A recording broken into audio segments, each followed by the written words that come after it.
महायुति की प्रचंड जीत के बाद भी all is not well, Fadnavis से क्यों नाराज दिख रही है एकनाथ शिंदे की शिवसेना।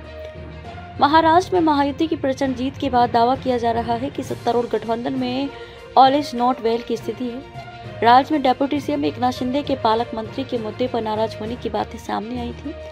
ये विवाद अभी शिवसेना बनाम एनसीपी अजीत पवार होता जा रहा है, तो वहीं दूसरी तरफ उच्च पदस्थ सूत्रों के जरिए ये दावा किया गया है मुख्यमंत्री देवेंद्र फडणवीस द्वारा पिछले एकनाथ शिंदे सरकार द्वारा लिए गए फैसलों को रद्द करने के कदम से महायुति गठबंधन के सहयोगी भाजपा और शिवसेना के बीच संबंधों में तनाव आ गया है। मानदंडों के उल्लंघन का आरोप। उच्च पदस्थ सूत्रों के अनुसार मुख्यमंत्री का पदभार संभालने के बाद फडणवीस ने टेंडर प्रक्रिया में मानदंडों के संदिग्ध उल्लंघन के कारण परिवहन विभाग द्वारा 1310 सार्वजनिक परिवहन बसों को निजी खिलाड़ियों से किराए पर लेने के लिए 2000 करोड़ रुपए के फैसले की जांच के आदेश दिए थे। वहीं दिलचस्प बात यह है कि जांच रिपोर्ट में ये बात सामने आई कि अधिकारियों ने उन खास निजी खिलाड़ियों को तरजीह दी थी जिनसे उन्होंने बसें किराए पर ली थी।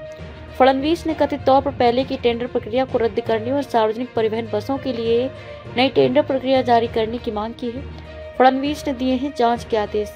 इसके अलावा फडणवीस ने शिंदे सरकार द्वारा 12,000 करोड़ रुपए की 900 एम्बुलेंस और चिकित्सा उपकरण खरीदने के फैसले की भी जांच के आदेश दिए हैं। राज्य के स्वास्थ्य विभाग के तत्कालीन मंत्री और शिवसेना विधायक तानाजी सावंत कथित तौर पर एम्बुलेंस की खरीद से जुड़े घोटाले में शामिल थे। यहां भी कुछ ठेकेदारों और आपूर्तिकर्ताओं के पक्ष में निविदा शर्तों में फेरबदल किया गया था। इसके अलावा परियोजनाओं की लागत 9,000 करोड़ रुपए से कई गुना बढ़ाकर 12,000 करोड़ रुपए तक पहुंचा दी गई। सूत्रों ने आगे बताया कि फडणवीस ने स्कूली छात्रों के लिए वर्दी खरीदने की पिछली सरकार के फैसले की भी जांच के आदेश दिए हैं। इससे पहले शिवसेना विधायक और तत्कालीन स्कूली शिक्षा मंत्री दीपक केसरकर ने स्कूली वर्दी खरीदने के लिए केंद्रीय एजेंसी नियुक्त की थी।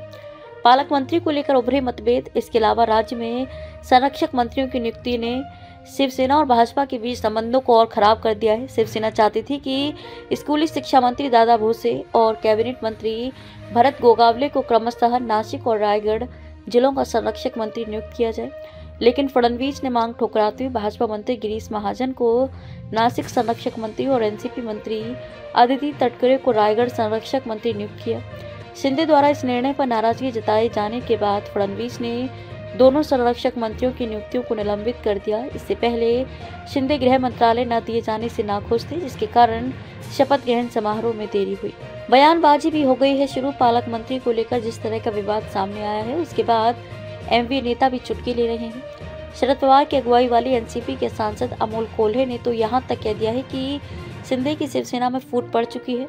राजनीतिक हलकों में चर्चा है कि यही वजह है कि शिंदे थोड़े अलग अंदाज में दिख रहे हैं। शिवसेना उद्धव ठाकरे से हुई मुलाकात के बाद से असहज है। शिंदे की अगुवाई वाली शिवसेना ने प्रस्ताव पास करके मांग की है कि उद्धव ठाकरे को बाला साहेब स्मारक ट्रस्ट के अध्यक्ष से हटाया जाए। इतना ही नहीं, हाल ही में शिंदे ने बीजेपी के राष्ट्रीय अध्यक्ष जेपी नड्डा को पत्र लिखकर दिल्ली चुनाव में समर्थन का ऐलान किया है। इन कदमों को फडणवीस और शिंदे के बीच में आए विश्वास की कमी के तौर पर देखा जा रहा है।